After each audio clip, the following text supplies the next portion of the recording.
সুপ্রিয় শিক্ষার্থীবৃন্দ, তোমরা সবাই কেমন আছো? আশা করি তোমরা সবাই ভালো আছো। আমি মোহাম্মদ সাইফুল ইসলাম রানা, সহকারী ইংরেজি শিক্ষক, মধুমতি আদর্শ বিদ্যালয়, কালিয়া, নড়াইল। আবারও তোমাদের আমার অনলাইন ক্লাসে স্বাগতম জানিয়ে শুরু করছি আমার অনলাইন ক্লাস। আজকে আমি আলোচনা করব দশম শ্রেণীর ইংরেজি বিষয় নিয়ে। আজকে আলোচনার বিষয় ন্যারেশন। তোমরা দেখতেই পাচ্ছ আমি আজকে যে বিষয়টা নিয়ে আলোচনা করব তার নাম হচ্ছে ন্যারেশন, যা তোমাদের ইংরেজি দ্বিতীয় পত্রের প্রশ্ন নম্বর 5 এ থাকবে। সুপ্রিয় শিক্ষার্থীরা, আমি জানি যে ন্যারেশন একটা গুরুত্বপূর্ণ এবং হার্ড টপিক বললেই চলে, যেটা শর্ট টাইমে আলোচনা করে শেষ করার মতো সম্ভব হয় না। তবু আমি আমার হাতে যতটুকু সময় আছে তার ভিতরে আমি ন্যারেশন যে 5টা সেন্টেন্স নিয়ে আলোচনা করতে হয় তার ভিতর 2 থেকে 3টি সেন্টেন্স নিয়ে আলোচনা করব, যেটা তোমরা যদি অনলাইনে ক্লাস দেখো বা শুনো আশা করি তোমরা উপকৃত হবে। তো সুপ্রিয় শিক্ষার্থীরা, চলো আমরা শুরু করি আজকের আলোচনার বিষয় ন্যারেশন। সুপ্রিয় শিক্ষার্থীরা, ন্যারেশন নিয়ে আলোচনা করার আগে আমি তোমাদের জানাতে চাই আসলে ন্যারেশনটা কি, ন্যারেশন কাকে বলে, ন্যারেশনকে কয়টা ভাগে ভাগ করা যায় এবং ন্যারেশন কিভাবে একটা পর্যায় থেকে অন্য একটা পর্যায়ে করতে হয়। তো সুপ্রিয় শিক্ষার্থীরা, ন্যারেশন শব্দের অর্থ হচ্ছে উক্তি বা কথা।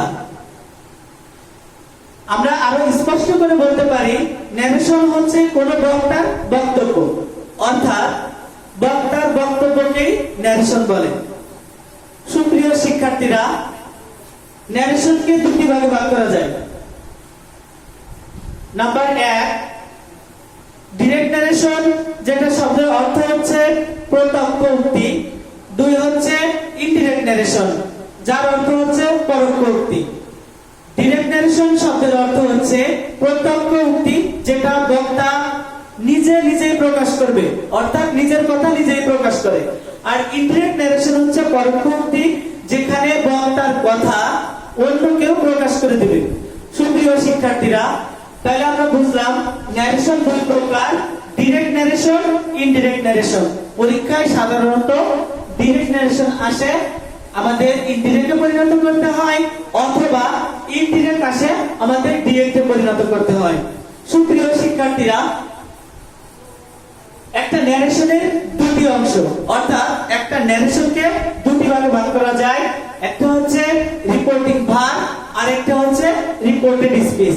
সুপ্রিয় শিক্ষার্থীরা, তোমাদের জানার সুবিধার্থে আমি একটা সেন্টেন্স লিখছি এবং আমি সেখানে দেখিয়ে দিচ্ছি একটা ন্যারেশনকে কয়টা ভাগে ভাগ করা যায়, কোনটা রিপোর্টিং ভার্ব আর কোনটা রিপোর্টেড স্পিচ।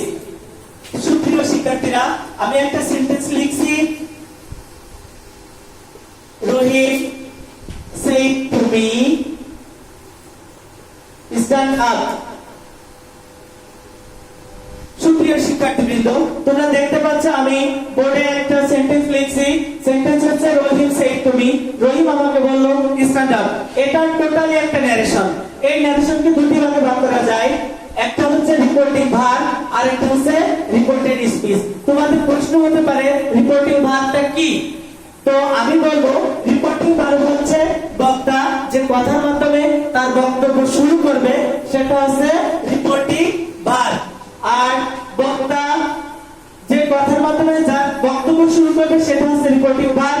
আর ইনভার্টেড রিপোর্টিং স্পিচ হচ্ছে ইনভার্টেড কমার মধ্যে যে অংশটুকু থাকবে সেটা হচ্ছে রিপোর্টেড স্পিচ।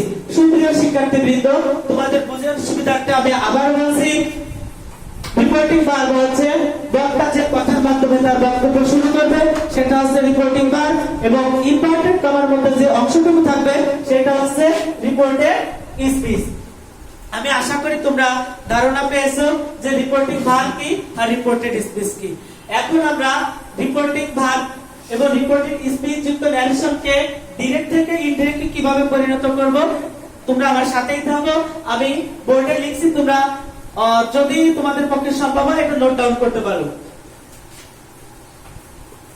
সুপ্রিয় শিক্ষার্থীবৃন্দ, যেহেতু ন্যারেশন করার সময় সেন্টেন্স অনুযায়ী আমাদের ন্যারেশন করতে হয়। আমরা জানি সেন্টেন্স পাঁচ প্রকার: অ্যাসার্টিভ, ইন্টারগেটিভ, ইম্পারেটিভ, অবজেক্টিভ এবং এক্সক্লেমেটরি। আমি আবার বলছি, সেন্টেন্স পাঁচ প্রকার: অ্যাসার্টিভ, ইন্টারগেটিভ, ইম্পারেটিভ এবং অবজেক্টিভ এবং এক্সক্লেমেটরি সেন্টেন্স। এই পাঁচ প্রকারের সেন্টেন্স দিয়ে ন্যারেশন করা যায়। তবে আমি সংক্ষিপ্ত সময়ের মধ্যে আমি দুটি সেন্টেন্স নিয়ে তোমাদের সাথে আলোচনা করব, যেটা প্রত্যেকটা ইম্পর্টেন্ট পরীক্ষায় এই দুটো সেন্টেন্স থেকে অবশ্যই ন্যারেশন হিসেবে থাকবে। সেই সেন্টেন্স হচ্ছে ইম্পারেটিভ সেন্টেন্স এবং অবজেক্টিভ সেন্টেন্স। সুপ্রিয় শিক্ষার্থীবৃন্দ, আমি সর্বপ্রথম তোমাদের সাথে আলোচনা করব ইম্পারেটিভ সেন্টেন্স নিয়ে। আমাদের ইম্পারেটিভ সেন্টেন্স যুক্ত যদি ডিরেক্ট ন্যারেশনকে ইনডিরেক্ট ন্যারেশন করতে হয়, সেই ক্ষেত্রে আমাদের সর্বপ্রথম জানতে হবে যে ইম্পারেটিভ সেন্টেন্সটা আসলে কি।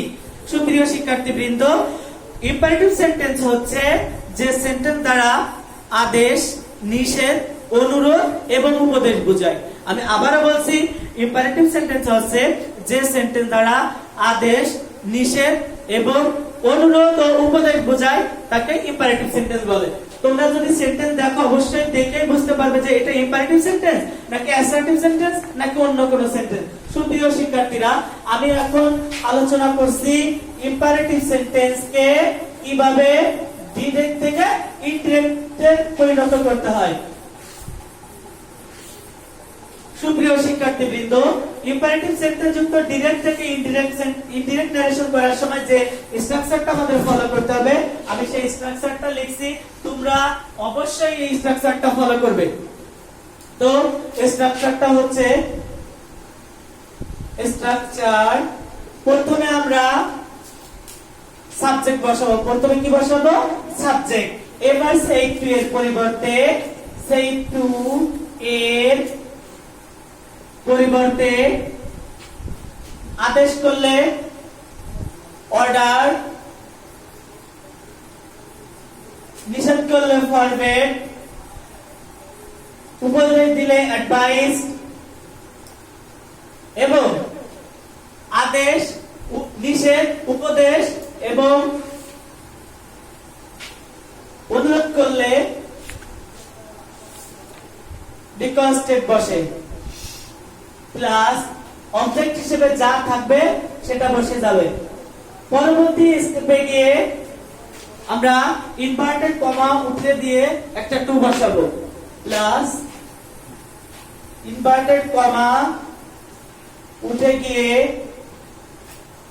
টু বসবে, প্লাস রিপোর্টেড স্পিচের বাকি অংশ যা আছে অপরিবর্তিত থাকবে। সুপ্রিয় শিক্ষার্থীবৃন্দ, আমি গত ক্লাসে আলোচনা করেছিলাম অ্যাসার্টিভ সেন্টেন্স এবং ইন্টারগেটিভ সেন্টেন্স। অ্যাসার্টিভ সেন্টেন্সে সাধারণত ইনভার্টেড কমা উঠে গিয়ে কনজাংশন হিসেবে একটা টু দ্যাট বসে, কিন্তু আমরা আজ আলোচনা করছি ইম্পারেটিভ সেন্টেন্স।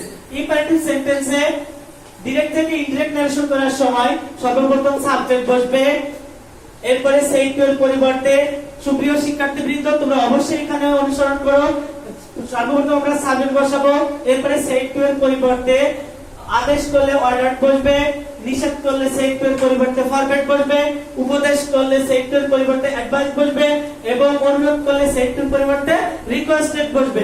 এরপরে অবজেক্ট হিসেবে যা থাকবে বসে যাবে, এরপর ইনভার্টেড কমা উঠে গিয়ে টু বসবে।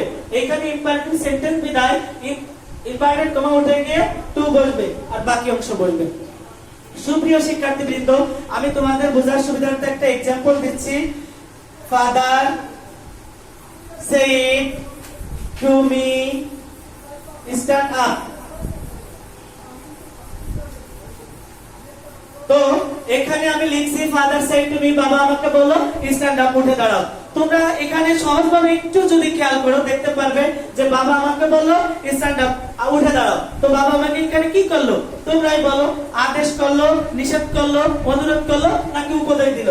তো তোমরা দেখতে পাচ্ছ বাবা যেহেতু আমাকে বললো উঠে দাঁড়াও, বাবা আমাকে আদেশ করছে, সেই ক্ষেত্রে কি করব আমরা? ইম্পারেটিভ সেন্টেন্স আমি এখানে লিখছি। ইম্পারেটিভ সেন্টেন্সকে যদি ডিরেক্ট থেকে ইনডিরেক্ট করতে হয়, স্ট্রাকচার ছিল সর্বপ্রথম সাবজেক্ট। সাবজেক্ট এখানে কি আছে? ফাদার। আমি দিলাম স্ট্রাকচার অনুযায়ী সাবজেক্ট, সাবজেক্ট ছিল ফাদার। এরপর আমি লিখছি এর পরিবর্তে অর্ডার, ফরম্যাট, অ্যাডভাইস অথবা রিকোয়েস্টেড। চারটা শব্দ থেকে যে কোনো একটা শব্দ আমরা এখানে ব্যবহার করব। যেহেতু বাবা আমাকে আদেশ করছে, সেট টুর পরিবর্তে আমরা কি দিব? অর্ডার দিব। Order, order. এরপরে আমি সেট টুর পরিবর্তে অর্ডার দেওয়ার পর আমি লিখছিলাম অবজেক্ট বসে, অবজেক্ট আছে হচ্ছে মি। এরপরে আমি গঠনে লিখছি ইনভার্টেড কমা উঠে গিয়ে টু বসবে, ইনভার্টেড কমা উঠে গিয়ে একটা কি বসবে? টু বসবে। এরপর আমি লিখছি বাকি অংশ বসে যাবে। বাকি অংশ আছে স্ট্যান্ড আপ, আমরা বসিয়ে দিলাম স্ট্যান্ড আপ। সুপ্রিয় শিক্ষার্থীবৃন্দ, যদি তোমরা একটু মনোযোগ সহকারে আমার ক্লাসটা দেখো, তোমরা দেখতে পারবে যে এখানে আমি গঠন অনুযায়ী সাবজেক্ট বসাইছি, সেট এর পরিবর্তে আদেশ করছিল বিদায়, সেট এর পরিবর্তে অর্ডার দিছি। এরপর কি বসিয়েছি? অবজেক্ট হিসেবে মি ছিল, মি বসিয়েছি। ইনভার্টেড কমা কথা ছিল, ইনভার্টেড কমা উঠে গিয়ে একটা টু দিব, টু দিয়েছি। এরপর বাকি অংশ যা আছে সেটা অপরিবর্তিত থাকবে, আমি বসিয়ে দিয়েছি স্ট্যান্ড আপ, স্ট্যান্ড আপ আমি এখানে বসিয়ে দিয়েছি। সুপ্রিয় শিক্ষার্থীবৃন্দ, আশা করি এই সেন্টেন্সটা তোমরা বুঝেছো। এরপরে আমি তোমাদের বোঝার সুবিধার্থে আরেকটা সেন্টেন্স এখানে দিব। Number 2 sentence, Raju said to me,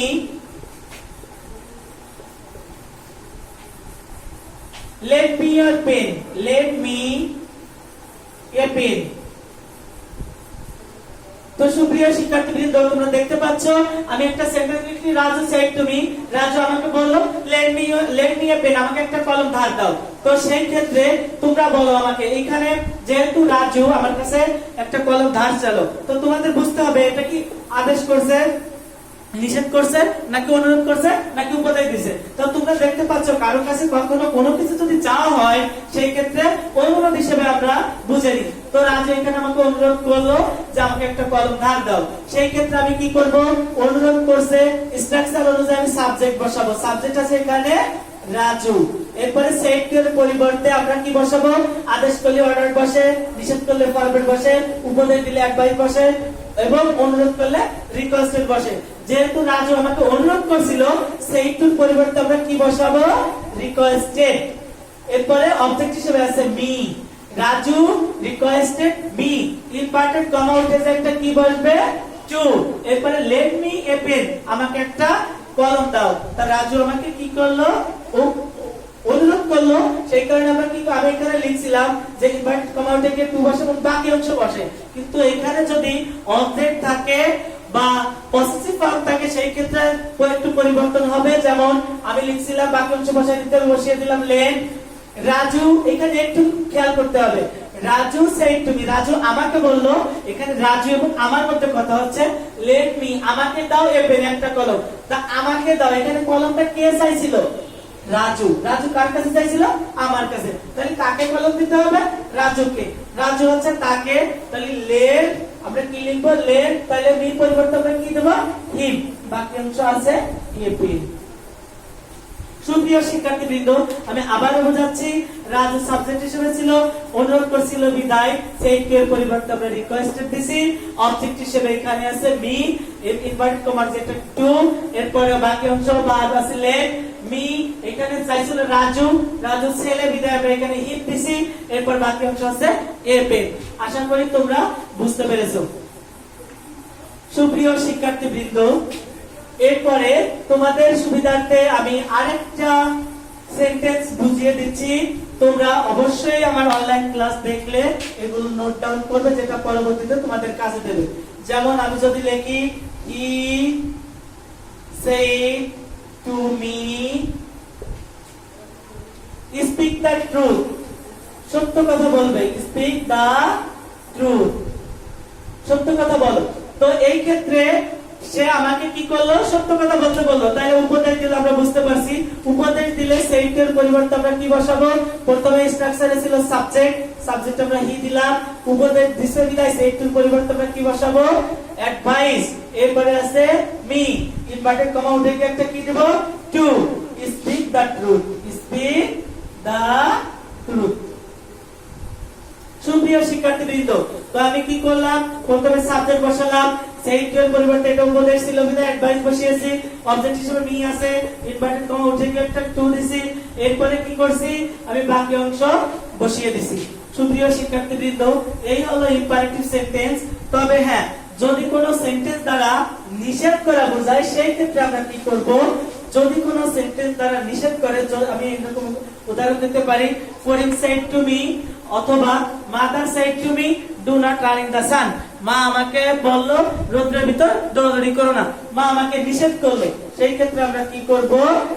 mother said to me do not run in the sun, in the sun, রোদ্রের ভিতর দৌড়াদৌড়ি করো না। তো মা আমাকে কি করলো? এখানে সুপ্রিয় শিক্ষার্থীরা আমরা দেখতে পাচ্ছি যে মা আমাকে বললো do not run in the sun, রোদ্রের ভিতর দৌড়াদৌড়ি করো না, মা আমাকে নিষেধ করলো। আর নিষেধ করলে সেই ক্ষেত্রে কি হবে আমি বলেছিলাম, সাবজেক্ট প্রথমে মাদার যা আছে আমি বসিয়ে দিলাম, এবারে সেড টুর পরিবর্তে আমরা কি বসাবো? নিষেধ করলি ফারবেড, এরপর অবজেক্ট হিসেবে কি আছে? মি। তো এখানে মাদার সেড টুর পরিবর্তে ফারবেড বসিয়েছি, মি। যদি কোনো সেন্টেন্সে নিষেধ করে অর্থাৎ ডু নট থাকে, সেই ক্ষেত্রে আমরা জানি ইম্পারেটিভ সেন্টেন্সে ইনভার্টেড কমা উঠে গিয়ে একটা কি বসাই? আমরা টু বসাই। কিন্তু ডু নট যদি থাকে সেই ক্ষেত্রে আমরা কি বসাবো? একটা নট আগে বসাবো। কি বসাবো? নট। কোন কারণে? যদি কোনো সেন্টেন্সে নিষেধ করে এবং ডু নট থাকে সেই ক্ষেত্রে আগে নট, এরপরে ভার্বের আগে একটা টু বসাবো। কি বসাবো? টু। এরপরে ভার্ব বসাবো। ভার্ব আছে রান, ইন দা, বাকি অংশ আছে সান। সুপ্রিয় শিক্ষার্থীবৃন্দ, এখানে একটা বোঝার বিষয় আছে, কারণ উপরে যে সেন্টেন্স গুলো আমি তিনটা সেন্টেন্স করেছি তার মধ্যে এই চতুর্থ নম্বর সেন্টেন্সটা একটু ডিফারেন্ট। যেমন এখানে অন্য সেন্টেন্স গুলোতে ডু নট ছিল না, এটাই ডু নট আছে।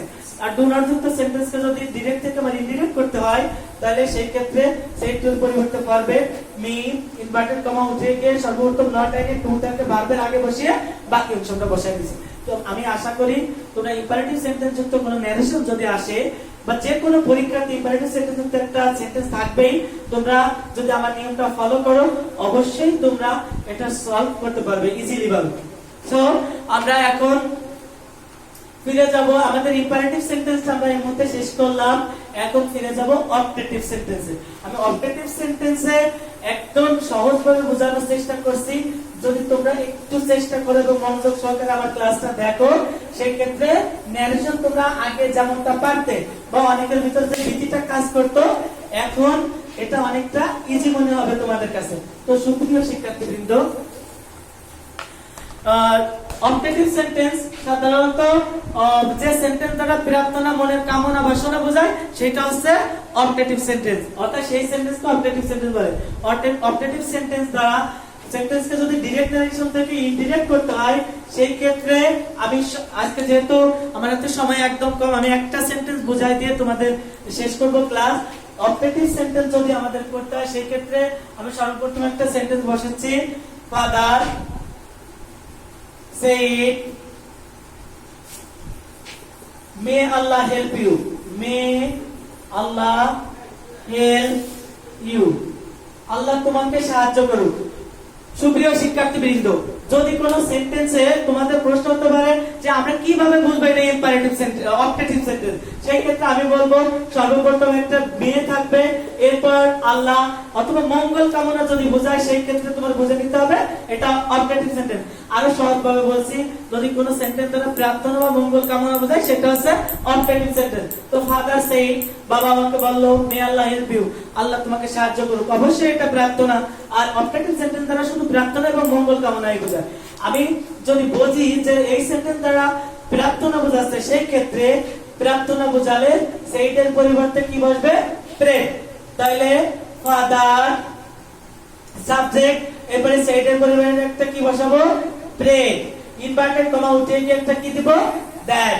এরপরে আমি সাবজেক্ট আনবো, বাবা আমাকে, বাবা বললো মে আল্লাহ হেল্প ইউ, আল্লাহ তোমাকে সাহায্য করুক, এখানে সাবজেক্ট হিসেবে আছে আল্লাহ। এরপর ভার্বের পাস্ট ফর্ম, ভার্ব আছে মে, মের পাস্ট ফর্ম হচ্ছে মাইট, এরপরে আছে বাকি অংশ হেল্প ইউ, আল্লাহ তোমাকে সাহায্য করুক। তার বাবা আমাকে বললো যে আল্লাহ তোমাকে সাহায্য করুক, তাই এটা হচ্ছে আমি, অর্থাৎ আমাকে। সুপ্রিয় শিক্ষার্থীবৃন্দ, আমার ক্লাসের প্রায় শেষ পর্যায়ে, আমি আরেকবার তোমাদের রিপিট করছি। ফাদার প্রথমে সাবজেক্ট থাকবে, সেইটার পরিবর্তে প্রার্থনা করলে প্রেড বসবে, যদি প্রার্থনা না বসে তাকে মঙ্গল কামনা থাকে তাহলে সেই ক্ষেত্রে সেইটার পরিবর্তে উইশ, এরপরে ইম্পর্টেন্ট কমা উঠে গিয়ে একটা দ্যাট, তারপর সাবজেক্ট আল্লাহ, ভার্বের পাস্ট ফর্ম ভার্ব আছে মে, মের past form might, help you. আল্লাহ তোমার মঙ্গল করুক বাবা বলছিল, তা তোমার মঙ্গল আমার মঙ্গল, সেই ক্ষেত্রে হেল্প মি, আল্লাহ আমাকে সাহায্য করুন। সুপ্রিয় শিক্ষার্থীবৃন্দ, যেহেতু করোনা মহামারীকালীন সময় তোমরা অনেকে ক্লাসে স্কুলে যেতে পারছো না, কারণ স্কুল বন্ধ। তোমরা অবশ্যই আমাদের যে অনলাইন ক্লাসগুলো হচ্ছে তোমরা নিয়মিত দেখবে, এগুলো বাসায় বেশি বেশি করে প্র্যাকটিস করবে এবং এগুলো অবশ্যই নোট ডাউন করবে, যেগুলো ভবিষ্যতে তোমাদের কাজে লাগবে এবং অনেকটা ফলপ্রসূ হবে। আশা করি তোমরা এগুলো দেখবে এবং নিজেদের বেটারমেন্টের জন্য আমাদের সাথে থাকবে। তো আমি আজকে এই পর্যন্তই আমার ক্লাস, তোমাদের আবার আমার সাথে থাকার জন্য ধন্যবাদ জানিয়ে আমি আমার ক্লাস শেষ করছি। আল্লাহ হাফেজ।